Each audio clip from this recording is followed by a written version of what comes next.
بسم الله الرحمن الرحيم منك waxaan rabaa inaan ka jawaabo su'aalihii aan dadweynaha weydiinay ee laga jawaabi waayay su'aasha ugu horeysa ee maaragtay soo noqnoqotay waxay ahayd dadka ugu qoorta dheer la qiyaamada dadkaasi waxa waa mu'adiniinta aadama maalin walba 5 jeer inoo aadima ayaa ah dadka ugu qoorta dheer la qiyaamada waana amalkooda wanaagsan iyo aadaanka ay maalin walba aadaamayaan iyo shahaadada ay qirayaan every day maalin walba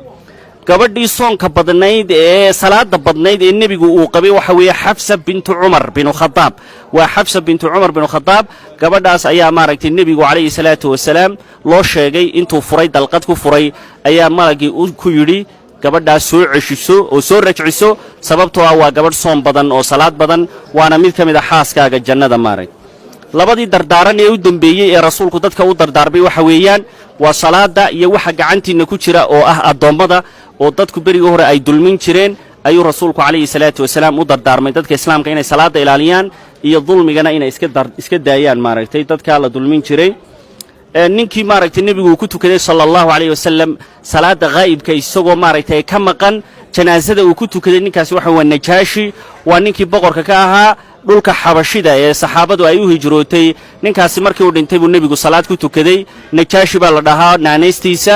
magaciisana waxa la dhahaa Ashama ibn al-Abjar Ahmed Najaashi hadaad baqashana Soomaalida u bixisay ma aha magaciisa rasmiga Ashama ibn al-Abjar baa la dhahaa magaciisa saddexda qamiis ee nabi Yuusuf kaleey salaam uu leeyahay ee quraanka lagu sheegay waxa weeyaan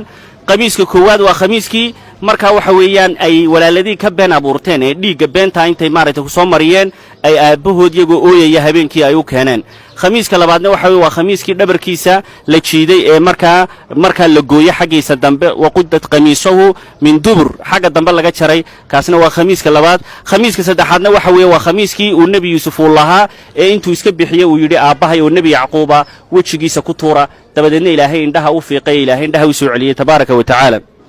waayahay xayawaanka marka loo waxyooday ee aan bani aadamna ahayn malagna ahayn waa shinnida weeyaan shinnida quraankan Ilaahay ku sheegay waa waxa rabbuka ila an-nahli rabbiga oo Ilaahay ah baa u waxyooday ila an-nahli maaragtay shinnida waxa weeyay waa makhluuq kamida makhluuqyada Ilaahay qaabku Ilaahay ugu waxyoonayo Ilaahay baa og Ilaahay wax makhluuqiisa uu afyaqaana weeyaan masaajidkii ugu horeysay ee islaamka ah ee nabigu uu dhiso waxa la yiraahdaa Masjid Quba magaalada Madiina imika ku yaala waa masaajid Ilaahay quraanka ku amaanay oo uu yiri Ilaahay masjidun usisa ala taqwa waxa weey masaajid alla ka cabsi lagu dhisay waxaana dhex jooga rag jecel inay istaahiriyaan fihi rijalun yuhibbuna an yatatahharu rag baa jooga maaragtay jecel inay istaahiriyaan waa masaajidka Quba weeyaan waa masaajid khayr badan waayahay su'aasha kale ee muhiimka ahayd waxay ahayd cuntada u horeysa ee ahlul jannadu ay cunayaan ee Ilaahay ku marti qaadayo waxa weeyaan waa beeryarada xuudka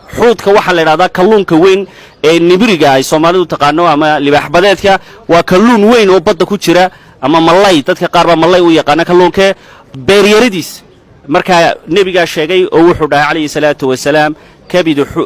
al-hut maaragtay xuudka beerkiisa yar ayaa ah cuntada u horeysa ee jannada maaragtay la siinayo cabitaanka u horeeyana waxa weeye waa sharaab la yiraahdo salsabil oo Ilaahay quraanka uu ku sheegay suuratu al-insaan uu ku sheegay salsabil Allah inaga waraabiyo salsabil dhamaanteen ba Allah inaga waraabiyo Allahumma salli ala sayyidina rasuulillah